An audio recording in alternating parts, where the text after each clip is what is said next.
Hello friends, आप सभी तैयार होंगे आज की इस क्लास को करने के लिए। आज की इसी एक क्लास में हम reordering, active passive, direct indirect, punctuation, story translation सबको पूरी डिटेल के साथ देखने वाले हैं, जिससे आपकी सारी चीज़ें एक ही क्लास में सॉल्व हो जाएंगी। आपके पेपर में कम से कम रीऑर्डरिंग आपकी देखें तो रीऑर्डरिंग आपके पेपर में 2 नंबर की पूछी जाती। रीऑर्डरिंग हर बार 1 नंबर की आती है, एक्टिव पैसिव 2 नंबर का पूछा जाता है, डायरेक्ट इनडायरेक्ट भी 2 नंबर के आते हैं, पंक्चुएशन भी 2 नंबर के आते हैं, और स्टोरी ट्रांसलेशन की बात की जाए तो ये आपके पेपर में 4 नंबर की पूछी जाती है। यानी कि इसी एक क्लास में हम कम से कम यहाँ पे 10 से 12 नंबर का इसी एक क्लास में हम पूरा करने वाले हैं। अब देख लेते हैं। अगर आपको वीडियो अच्छी लगे तो चैनल को सब्सक्राइब कर लीजिए और वीडियो को लाइक करके अपने दोस्तों के साथ भी शेयर कर लीजिए, ताकि आने वाले अपने दोस्तों को भी इस वीडियो से हेल्प मिल सके। और आप चैनल को सब्सक्राइब करके बेल आइकन को प्रेस कर लीजिए, ताकि आने वाली हर वीडियो की नोटिफिकेशन आपको मिलती रहे। बढ़ते हैं अपनी क्वेश्चंस की तरफ। आज की इसी क्लास में हम डायरेक्ट इनडायरेक्ट, रीऑर्डरिंग, पंक्चुएशन सारी चीज़ें एक ही साथ कर लेंगे। देखते हैं हमारा रीऑर्डरिंग में क्या क्या चीज़ें आ सकती हैं। हमारा पहला सेंटेंस दिया है, country his fought for Mahatma Gandhi.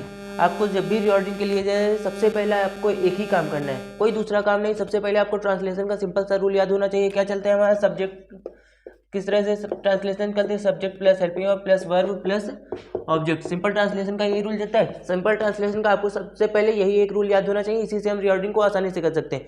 Subject है, सब्जेक्ट का मतलब क्या होता है, करता है जिसके बारे में बात की जा रही हो। वर्ब क्या होता है, हेल्पिंग वर्ब क्या होती है, हेल्पिंग वर्ब हम टेंस के हिसाब से लगाते हैं, कहाँ पे हमें इज एम आर लगाना है, कहाँ वाज वेल लगाना है, कहाँ पे हैज हैव लगाना है। ये सारी चीज़ें हमें टेंस के हिसाब से देखनी होती है। वर्ब की सबसे अच्छी पहचान क्या होती है कि उनके अंत में ना शब्द आ जाता है। वर्ब की सबसे अच्छी पहचान क्या होती है, उसके अंत में ना शब्द आ जाता है। हंसना, बोलना, गाना, रोना, सबके अंत में क्या आ जाता है, ना शब्द आ जाता है। और बाकी बचा हुआ क्या होता है, ऑब्जेक्ट होता है। यानी कि हम टेंस को जब भी बनाते हैं सबसे पहले हम क्या लिखते हैं, सबसे पहले हम सब्जेक्ट को लिखते हैं। सब्जेक्ट क्या, जिसके बारे में बात की जा रही हो। यहाँ पे सब्जेक्ट अगर बात करें इस पूरे सेंटेंस में, सब्जेक्ट क्या है तो किसके बारे में बात की जा रही है, महात्मा गांधी के बारे में। यानी यहाँ पे सब्जेक्ट क्या हो जाएगा, महात्मा गांधी।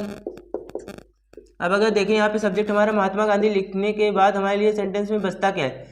सेंटेंस अगर देखें तो सब्जेक्ट को लिख चुके हैं, तो सब्जेक्ट लिखने के बाद हमारी चीज़ें बचती क्या है, जो लिखते जाते हैं उसको हटाते जाते हैं, जो लिखा है उसको कम कर देते हैं। सब्जेक्ट लिखने के बाद हमारा आता है हेल्पिंग वर्ब। हेल्पिंग वर्ब क्या होती है, हेल्पिंग वर्ब हमारी was were is am are जो भी दी गई हो उसको हम टेंस के हिसाब से देख लेते हैं। यहाँ पे कोई हेल्पिंग वर्ब दी गई है, कोई हेल्पिंग वर्ब नहीं दी गई है, मतलब हेल्पिंग वर्ब का काम खत्म। हेल्पिंग वर्ब के जस्ट बाद हम क्या लिखते हैं, वर्ब लिखते हैं। इसमें वर्ब हमें क्या दी गई है, वर्ब की अगर कोई हेल्पिंग वर्ब नहीं दी जाती है तो वर्ब की फर्स्ट फॉर्म में एस लगता है, या तो हमारा वर्ब की सेकंड फॉर्म लगती है। तो यहाँ पे क्या है, वर्ब हमारी कौन सी है, फॉट। फॉट का मतलब क्या होता है, लड़ना। वर्ब हमारी यहाँ पे कौन सी आई है, फॉट आई है।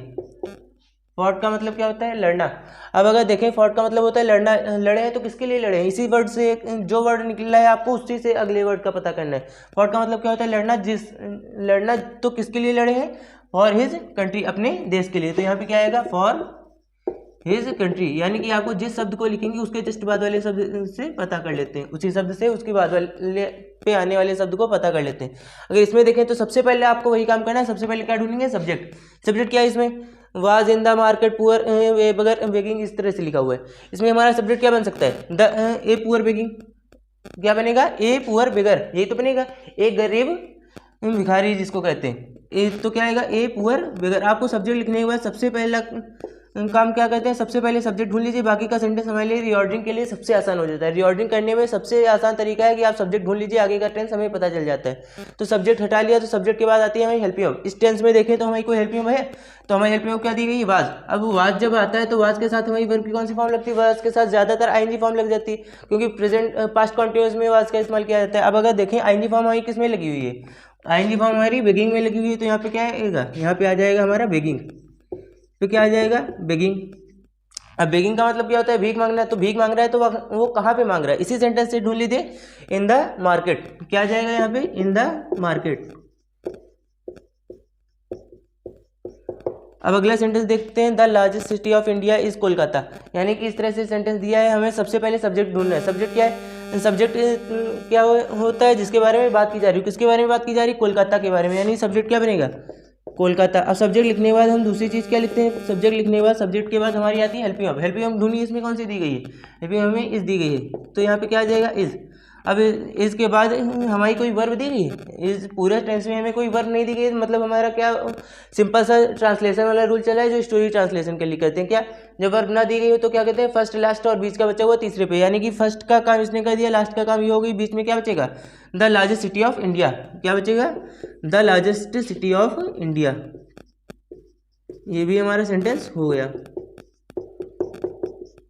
इसी तरह से अगले सेंटेंस को बनाने की कोशिश कीजिए।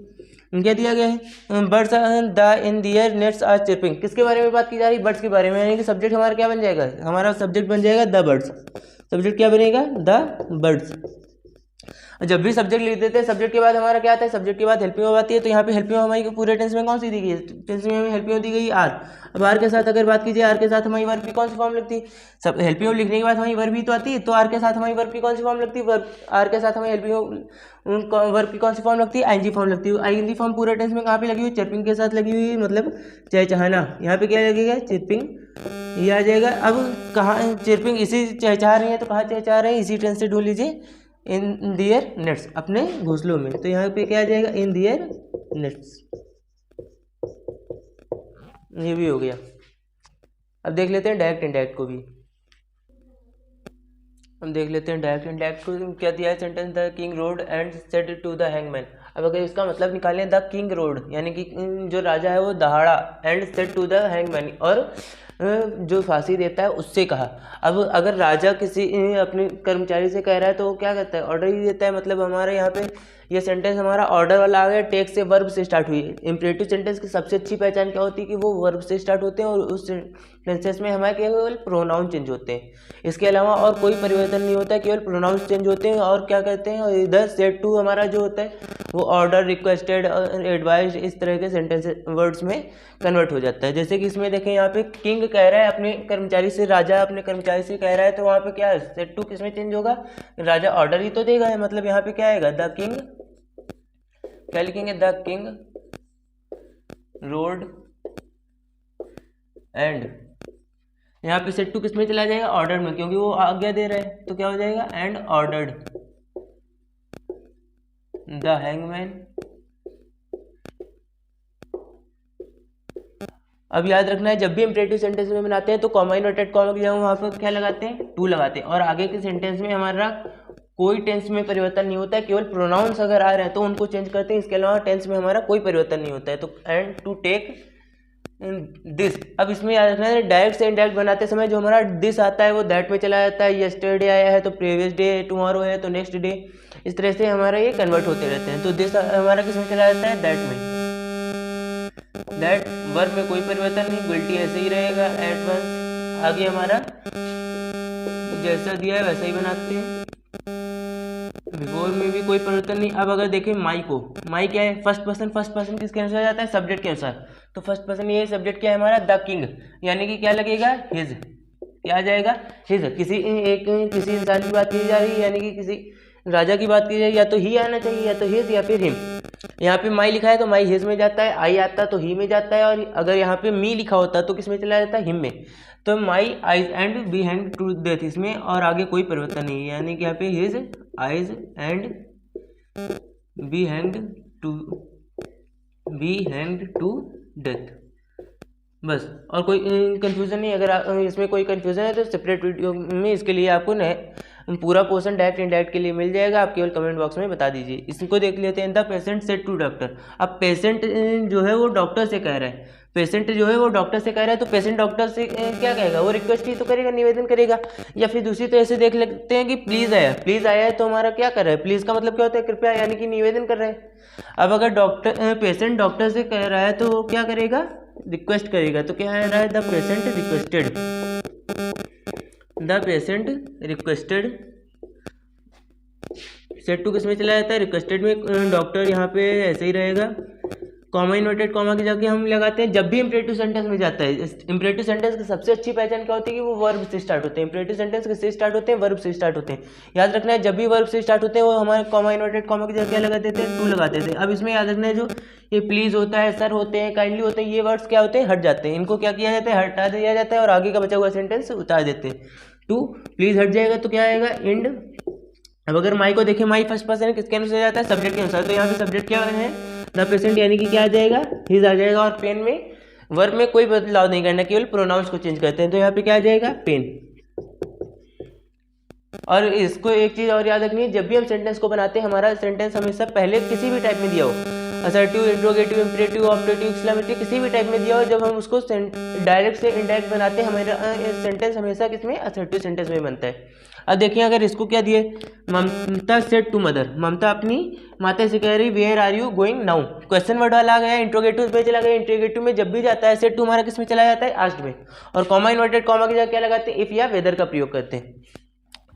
तो यहाँ पे क्या बनेगा, ममता सेड किस में चला जाएगा, आस्क्ड में, आस्क्ड मदर। अब इसमें याद रखना है आपका जो इंट्रोगेटिव सेंटेंस जो होता है उसमें हम कॉमा इन्वर्टेड कॉमा की जगह इफ या वेदर लगाते हैं, लेकिन कब लगाते हैं, जब वो हमारे सेंटेंस हेल्पिंग वर्ब से स्टार्ट हुए।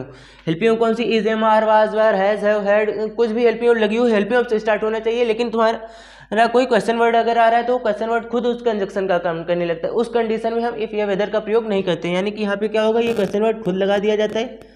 इसके बाद आगे का सेंटेंस जो हमारा चलता है वो सेंटेंस के सिंपल रूल, जैसे ट्रांसलेशन करते हैं उस रूल में चलता है। ट्रांसलेशन का रूल क्या होता है, subject plus helping verb plus verb plus object, ये होता है ट्रांसलेशन का सिंपल रूल। यानी कि क्वेश्चन वर्ड लगाने के बाद डायरेक्ट से इनडायरेक्ट बनाते समय क्वेश्चन वर्ड को लिखने के बाद आगे का सिंपल सेंटेंस जैसे हम बनाते हैं उस तरह से चलता है। तो हमारे सिंपल सेंटेंस में अगर देखें तो हमारा सब्जेक्ट पहले क्या आएगा, यू सेकंड पर्सन किसके अनुसार जाता है, ऑब्जेक्ट के अनुसार। तो ऑब्जेक्ट है मदर, तो मदर है तो यहाँ पे क्या हो जाएगा, सी, किसी लड़की या किसी औरत के लिए बात की जाए तो वहाँ पे हम क्या लगाते हैं, सी, और जब किसी लड़के के लिए बात की जाए तो वहाँ पे क्या लगाते हैं, ही। अब अगर देखें आर किसकी हेल्पिंग वर्ब दी गई है, प्रेजेंट कॉन्टिन्यूअस की।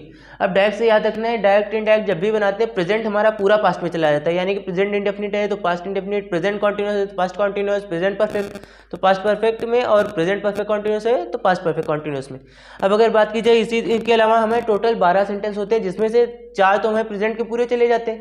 अब बाकी बचे हुए 2 और सेंटेंस हमें इनडायरेक्ट में जाते समय चेंज होते हैं। कौन कौन से, पास्ट इंडेफिनिट और पास्ट कॉन्टिन्यूअस। पास्ट इंडेफिनिट की बात की जाए तो पास्ट परफेक्ट में जाता है, यानी कि पहला तीसरे में जाता है, और अगर दूसरा बात की जाए पास्ट कॉन्टिन्यूअस की तो चला जाता है पास्ट परफेक्ट कॉन्टिन्यूअस, यानी कि दूसरा चौथे में चला जाता है। यानी कि यहाँ पे अगर देखें आ दिया गया किसके लिए, प्रेजेंट कॉन्टिन्यूअस की किस में चला जाएगा, पास्ट कॉन्टिन्यूअस में। सी कैसा एक वचन है, एक वचन के लिए क्या आता है, वाज आता है।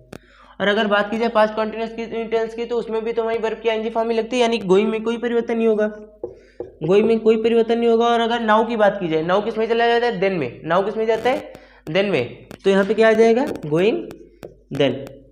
जब भी बनाते हैं हमारा सिंपल असर्टिव सेंटेंस में बनता है, इंट्रोगेटिव का कोई भी टाइप दिया गया हो हम सिंपल किस में बनाते हैं, सेंटेंस को हम असर्टिव सेंटेंस में बनाते हैं। अब देख लेते हैं एक्टिव पैसिव को। हमारा एक्टिव पैसिव का पहला सेंटेंस दिया गया है, have you not completed this work yet. अब आपको याद होना चाहिए कि एक्टिव से पैसिव बनाते समय जो हम सबसे पहला काम क्या करते हैं, जो हमारा सब्जेक्ट होता है उसको ऑब्जेक्ट बना देते हैं, और दूसरा जो ऑब्जेक्ट होता है उसको सब्जेक्ट बना देते हैं।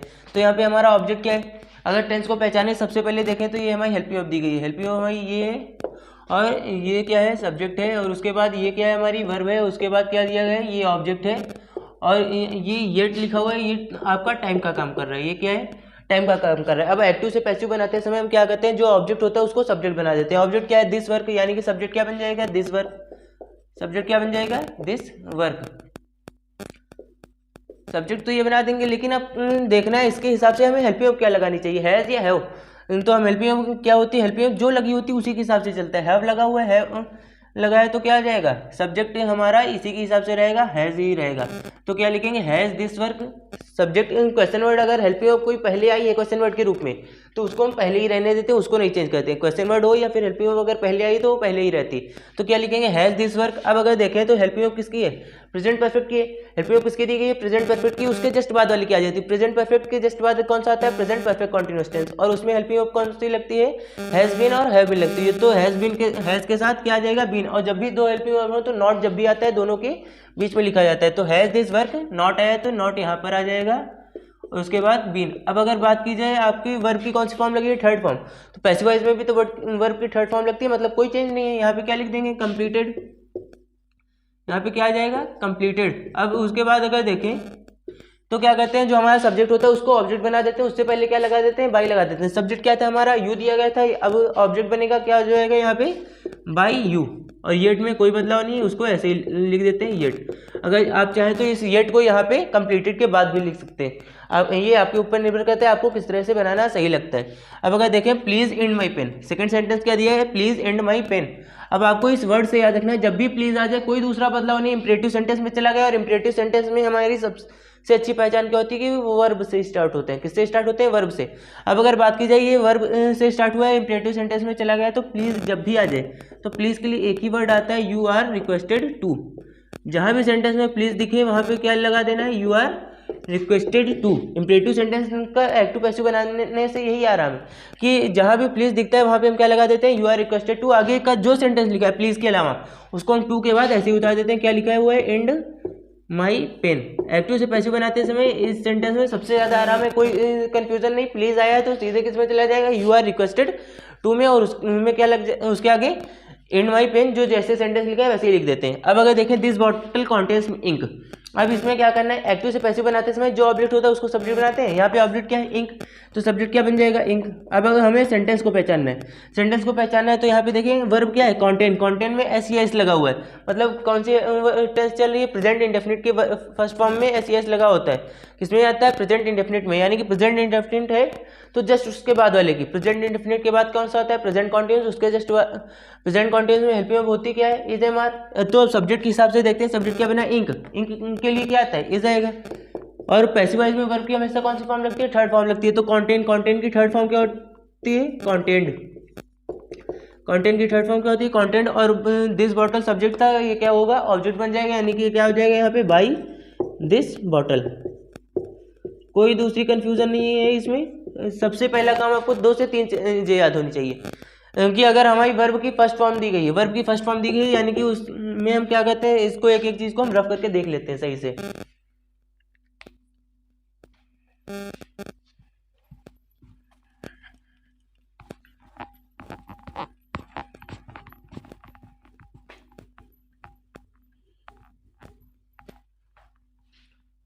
आपको एक्टिव से पैसिव बनाते समय 2 से 3 चीज़ें जरूर याद रखनी है। अगर आपको वर्ब की फर्स्ट फॉर्म दी गई है, अगर वर्ब की फर्स्ट फॉर्म दी गई है तो हमें क्या करना है? उसको हम पैसिव वॉइस में बनाते समय क्या करते हैं? डायरेक्ट उसके जस्ट बाद वाले में चली जाती है, यानी कि इज, एम और आर लगा के वर्ब की कौन सी फॉर्म लगा देते हैं? थर्ड फॉर्म लगाते हैं। वर्ब की कौन सी फॉर्म लगा देते हैं? थर्ड फॉर्म लगा देते हैं। अब अगर वर्ब की हमारी सेकंड फॉर्म दी गई हो, यहाँ पे अगर वर्ब की हमें एक्टिव वॉइस में वर्ब की सेकंड फॉर्म दी गई हो तो हम क्या करते हैं? तो उसे हम पैसिव वॉइस में बनाते समय वाज वर्ब लगा के वर्ब की कौन सी फॉर्म लगा देते हैं? थर्ड फॉर्म लगाते हैं। वाज वर्ब लगाकर वर्ब की थर्ड फॉर्म लगा देते हैं।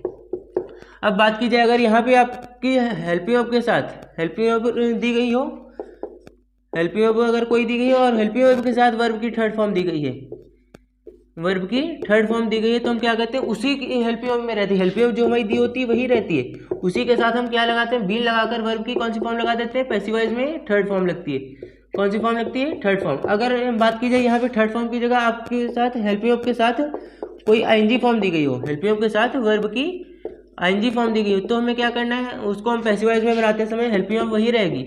हेल्पिंग वर्ब जो हमारी है उसी में रहने देते हैं। हम क्या करते हैं? उसी के साथ आपको आगे लगा देना है बीइंग। क्या लगा देना है? हेल्पिंग वर्ब वही रहेगी, उसके आगे क्या लगा देना है? बीइंग लगा देना है। बीइंग प्लस वर्ब की कौन सी फॉर्म आती है पैसिव वॉइस में? Third form. और कोई परिवर्तन नहीं, बस इतना सा करना है। अब कुछ चीज़ों को याद रखना है, जैसे कि कैन आ जाता है तो कैन भी, विल आता है तो विल भी, सेल आता है तो सेल भी, ये जस्ट उसके बाद वाले में, यानी कि प्रेजेंट इंडेफिनिट को देखा तो उसमें एस ई एस लग रहा था, उसके जस्ट बाद वाले में प्रेजेंट कॉन्टिन्यूअस में क्या आता है? Is am are. तो हमने क्या किया? फर्स्ट फॉर्म आती है उसमें एस ई एस बदले में, उसके जस्ट बाद वाले में चला गया। सेकंड फॉर्म देखें तो पास्ट इंडेफिनिट में आता है, उसके जस्ट बाद वाले में वाज वर्ब लग गया। अब अगर थर्ड फॉर्म की बात की जाए तो थर्ड फॉर्म जिसमें लगती है उसी में रहता है, केवल क्या लग जाता है? उसी हेल्पिंग के आगे बीन लग जाता है। अब अगर आईएनजी फॉर्म की बात की जाए तो आईएनजी फॉर्म में क्या होता है? जो हेल्पिंग होती है वही रहती है, केवल क्या होता है? उसी हेल्पिंग के आगे बीइंग लगा देते हैं, यानी कि वो आईएनजी कहाँ से उठ के आ जाती है? उसी बी में ऐड हो जाती है, बीइंग बन जाता है। और वर्ब की पैसिव वॉइस में हमेशा कौन सी फॉर्म लगती है? थर्ड फॉर्म लगती है। अब देख लेते हैं पंक्चुएशन को और स्टोरी ट्रांसलेशन को भी। पंक्चुएशन का पहले कर लेते हैं, फिर उसके बाद करते हैं स्टोरी ट्रांसलेशन को। अब इसी एक सेंटेंस में हम देखने वाले हैं, पूरे पंक्चुएशन को समझ लेंगे इसी एक सेंटेंस में कि किस तरह से पंक्चुएशन में क्या क्या, कहाँ कहाँ और किस तरह से किया जाता है। पंक्चुएशन में अगर देखें तो हमें सबसे पहला काम क्या होता है? देखते हैं कौन सा लेटर बड़ा बनना है, कौन सा छोटा बनना है। सबसे पहला काम ये करते हैं। तो सब्जेक्ट को आपको याद रखना है, जब भी टेंस को हम स्टार्ट करते हैं सबसे पहला लेटर क्या होता है? कैपिटल बनता है। तो सी ब्रॉड, ये ऐसे ही रहेगा, सी ब्रॉड। अब अगर इसके आगे का सेंटेंस देखें, क्या लिखा है? A copy, a pen, a register, यानी कि एक किताब, एक कलम और एक रजिस्टर लिया है। तो सारी वस्तुओं के नाम है। जब भी कई सारी वस्तुओं के नाम आते हैं सबके बीच में कॉमा लग जाता है, तो यहाँ पे क्या आएगा?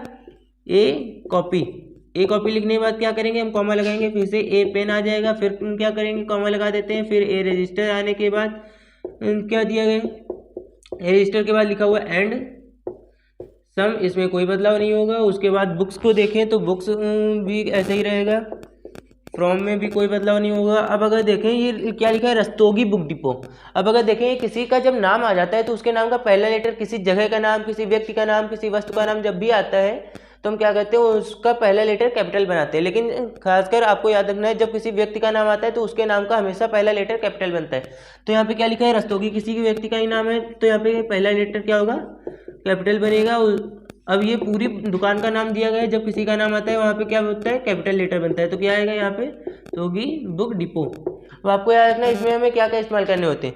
इसमें हम पहला तो पंक्चुएशन में आपको याद रखना है कौन कौन सी चीज़ें इस्तेमाल की जाती हैं। पहला तो हम कॉमा इन्वर्टेड कॉमा का प्रयोग बता होना चाहिए, कॉमा इन्वर्टेड कॉमा का प्रयोग करते हैं। इसके अलावा हम फुल स्टॉप का, क्वेश्चन मार्क का और कई सारे एक्सक्लामेशन मार्क का, इसी तरह के कई सारे पंक्चुएशन यानी कि विराम चिन्हों का प्रयोग करते हैं, जिनके बारे में आपको पता होना चाहिए। अगर नहीं पता है तो आप बता सकते हैं, अलग सेपरेशन वीडियो में आपको इसकी क्लासेस मिल जाएंगी, कमेंट बॉक्स में अब इसके लिए बता दीजिएगा। चलते हैं अब देख लेते हैं स्टोरी ट्रांसलेशन को भी, फिर आगे करते हैं और लास्ट बचा हुआ स्टोरी ट्रांसलेशन बस। देखते हैं हमारी स्टोरी क्या दी गई है। एक दिन एक कौवा एक आम के पेड़ पर बैठा हुआ था, उसकी चोंच में एक पनीर का टुकड़ा था। अकस्मात एक गीदड़ जो भोजन की खोज में इधर उधर घूम रहा था उधर आ निकला, उसने वह टुकड़ा लेने का निश्चय कर लिया। ये स्टोरी दी गई। अब आपको इतनी बड़ी स्टोरी देखते हैं तो देख के पहले काफ़ी बच्चे कंफ्यूज हो जाते हैं कि हम बनाए क्या, कौन सा वर्ड पहले आएगा, कौन सा बाद में जाएगा। ये कुछ नहीं देखना है, सिंपल सा आपको रूल बताते हैं क्या करना है, वैसे ही करते जाइए। सेंटेंस आपका अपने आप छोटा होता चला जाएगा और आसानी से बन भी जाएगा। क्या करना है, सबसे पहले आप सेंटेंस को देखिए हम क्या क्या चीज़ें हटा सकते हैं। अगर देखें एक दिन, ये हमारा समय चला गया, इसको हटाने से हम इस सेंटेंस में हमें कोई असर नहीं पड़ता है। जिन सेंटेंस को जो इस तरह से हम छोटा कर सकते हैं उस तरह से छोटा करते रहेंगे। एक दिन के लिए क्या लगते हैं, वन डे, क्या लग जाएगा, वन डे। अब क्या लिखा है, एक कौवा एक आम के पेड़ पर बैठा था। अब अगर देखें इस के शब्द के साथ ये एक आम हट गया, पर के साथ पेड़ हट गया, सेंटेंस बचा क्या, एक कौवा बैठा था। आपको याद रखना है जब भी ये प्रीपोजिशन आते हैं, संयोजक शब्द जो भी आते हैं, से है, के लिए है, में है, ये सारे शब्द जो भी आते हैं, इनके साथ जो शब्द जुड़े होते हैं उनको हम हटा देते हैं और उनको सबसे लास्ट में बनाते हैं पीछे से आगे की तरफ। अब क्या करना है, अब सेंटेंस बचा क्या, एक कौवा बैठा था, इतना बचा है। तो एक कौवा के लिए क्या लगता है, ए क्रो। एक कौवा के लिए क्या लगेगा, ए क्रो। उसके बाद अगर देखें बैठा था, वर्ब दी गई है। अब देखें आ था है मतलब किस में चला गया, पास्ट इंडेफिनिट में। और पास्ट इंडेफिनिट में अगर चला गया तो पास्ट इंडेफिनिट में हमारी वर्ब की कौन सी फॉर्म लगती है, हेल्प कोई होती नहीं, वर्ब की सेकंड फॉर्म लगती है। तो यहाँ पे वर्ब की कौन सी फॉर्म लग जाएगी, सेकंड फॉर्म। तो बैठना के लिए क्या लगता है, सिट, और सिट की सेकंड फॉर्म क्या होती है, सेट लगता है। अब क्या करना है, पीछे से आगे की तरफ, क्या करना है, पीछे से आगे की तरफ चलना है। यहाँ पे क्या लिखा है, पर के लिए क्या लगता है, ऑन, क्या लगता है, ऑन। पेड़ के लिए the tree, on the tree. अब के लिए क्या लगता है, के लिए क्या लगता है, ऑफ लगता है। और आम का एक आम, of A, on the tree of a mango, क्या बनेगा, ट्री ऑफ ए मैंगो या फिर ट्री ऑफ मैंगो, जो आपको सही लगता है। अब आगे देखिए उसकी चोंच में एक पनीर का टुकड़ा था। सेंटेंस को फिर से छोटा करिए, क्या करना है, में शब्द हमारा उसकी चोंच के साथ हट जाएगा। एक पनीर का टुकड़ा, पनीर का टुकड़ा हमारा यहाँ पे पूरा जुड़ा हुआ है, इस शब्द को हम नहीं हटा सकते, इस शब्द को नहीं हटाएंगे। क्यों, क्योंकि पनीर और टुकड़ा दोनों आपस में जुड़ा हुआ है, का करके जुड़ा गया है। अब अगर देखिए उसकी चोंच में एक पनीर का टुकड़ा था, में शब्द चोंच के साथ हट गया, अब बचा क्या, उसकी चोंच में। अच्छा किसकी बात की जा रही है, उसकी लिखा जरूर हुआ है, किसकी बात की जा रही है, क्रो की। मतलब क्रो तो एक ही है, कौवा तो एक ही है, मतलब क्या लगेगा, ही। अब याद रखना है उसकी चोंच में एक पनीर का टुकड़ा था, यानी कि उसके टुकड़े पे अधिकार दिखाया जाए। जब भी कहीं अधिकार प्रकट होता है वहाँ पे हम हैज, हैव या हैड लगाते हैं। प्रेजेंट में चल रहा है यानी कि प्रेजेंट में होता है शब्द आता है तो हम हैज या हैव का प्रयोग करते हैं। और अगर पास्ट में है हैड का प्रयोग करते हैं। तो यहाँ पे क्या पास्ट में चल रहा है, था है, मतलब हम क्या लगाएंगे, ही हैड। अब हैड के साथ आपको पता होनी चाहिए पनीर का टुकड़ा, तो ही हैड पहला आखिरी बीच का बचा तीसरे पे। क्या कहते हैं, जब वर्ब ना दी गई हो, इसमें वर्ब नहीं दी गई है ना, तो क्या कहते हैं, पहला आखिरी बीच का बचा तीसरे पे। पहला हमारा क्या हुआ, उसकी के लिए हमने ही लगा दिया, था के लिए क्या आया, हैड लगा दिया, और बीच में क्या बचा है, एक पनीर का टुकड़ा। इसको अब क्या कहते हैं, तीसरे नंबर में अब इसको लिख देते हैं। क्या है, एक पनीर का टुकड़ा के लिए क्या लगता है, ही हैड ए, टुकड़ा के लिए पीस ऑफ पनीर के लिए क्या लगता है, चीज। अब देखें मे के लिए क्या लगेगा, इन, और उसकी चोंच के लिए क्या आता है, हिज बीक, ये आएगा। अब अगर देखें अकस्मात एक गिद्दड़, अब इसमें से क्या हटा सकते हैं, इसमें सेंटेंस हम सबसे पहले छोटा क्या कर सकते हैं, अकस्मात को हटा दें, एक गिद्दड़ को हटा दें, जो बचे लगा हमारा सेंटेंस हट गया, हटा सकते हैं आसानी से। अब अगर देखें अकस्मात के लिए क्या लगता है, अकस्मात यानी कि अचानक, अचानक के लिए क्या लगता है, सडनली, क्या लग जाता है, सडनली, अकस्मात के लिए क्या लग जाएगा, सडनली। अब एक गिद्दड़, एक गिद्दड़ यानी कि लोमड़ी के बारे में ही बात की जा रही है, तो क्या लगेगा, ए फॉक्स। ट्रांसलेशन जब भी ए कहता है वहाँ पे क्या लगाते हैं, ए लगाते हैं। अब अगर देखें जो, ट्रांसलेशन में जो आया है, जो और कौन दोनों के लिए हमारा हु वर्ड लगता है, क्या लगता है, हु। अब अगर देखें सेंटेंस से इसमें क्या हटा सकते हैं, भोजन की खोज में इधर उधर घूम रहा था, में शब्द हमारा क्या आ जाएगा, भोजन की खोज में, पूरे के साथ जाएगा, किसके साथ, भोजन की खोज में। सेंटेंस बचा क्या, वो इधर उधर घूम रहा था, जो इधर उधर घूम रहा था, इतना ही तो सेंटेंस बचा। जो को हमने लिख दिया है, हु इधर उधर घूम रहा था बच्चा है। वर्ब हमारी दी गई है, वर्ब क्या है, घूमना, घूमना के लिए क्या लगता है, वांडरिंग, यानी कि क्या बनेगा, रहा था, पास्ट कॉन्टिन्यूअस में चला गया। हेल्पिंग क्या होती है, वाज वर्ब होती है, एक वचन के साथ वाज लगता है, बहुवचन के साथ वर्ड लगाते हैं। यहाँ पे गिद्दड़ की बात की जा रही, कोई एक ही तो है, मतलब हम क्या लगाएंगे, वाज। और घूमना के लिए क्या लगेगा, वांडरिंग, क्या लग जाएगा, वांडरिंग। और इधर उधर के लिए हियर एंड देयर, हियर क्या लिखते हैं, हियर देयर, यहाँ वहाँ। अब मे के लिए क्या लगता है, अब इसने को तो बना लिया, पीछे से आगे की तरफ जाने वाला काम करते हैं। मे के लिए क्या लगता है, इन, और क्या लिखा है, भोजन की खोज, तो क्या लिखेंगे इसको, इन सर्च ऑफ फूड, क्या लिखते हैं इसको, सर्च ऑफ फूड।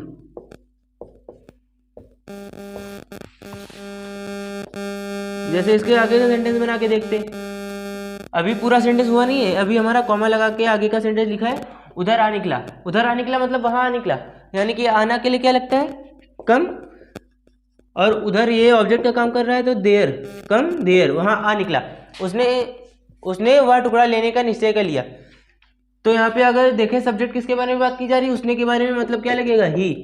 अब कर लिया किस में चला गया, किस में चला गया हमारा, पास्ट में, पास्ट इंडेफिनिट में। और पास्ट इंडेफिनिट में गया तो हम हेल्प तो कोई होती नहीं, वर्ब की कौन सी फॉर्म लगाते हैं, सेकंड फॉर्म। तो लेना के लिए क्या लगता है, लेना के लिए निश्चय लेना, निश्चय करना, निश्चय करना के लिए क्या लगता है, डिसाइड। और डिसाइड की सेकंड फॉर्म क्या होती है, डिसाइडेड, क्या होती है, डिसाइडेड। अब डिसाइड किया तो क्या डिसाइड किया है, इसी वर्ड से पकड़ो। डिसाइड का मतलब क्या होता है, निश्चय करना, क्या निश्चय किया है, उस पनीर के टुकड़े को लेने का। Decided to take, to take यानी कि लेने का, किस चीज को, वह टुकड़ा, दैट, क्या लग जाएगा, दैट, उसके बाद पीस। बस हमारी स्टोरी बन गई, हो गया काम। अब और कुछ नहीं करना है, इतने पर से हमारा सेंटेंस हो गया। स्टोरी आप आसानी से बना सकते हैं इसी तरह से सिंपल टेक्स्ट के साथ। अगर आपको कोई कंफ्यूजन है तो स्टोरी नंबर पार्ट 1 और पार्ट 2 को आप आसानी से देख लीजिए, उसमें हमारे पूरा एक्सप्लेनेशन के साथ बताया किस तरह से आप स्टोरी ट्रांसलेट आसानी से कर सकते हैं। आज के लिए बस इतना ही, मिलते हैं नेक्स्ट वीडियो में, धन्यवाद।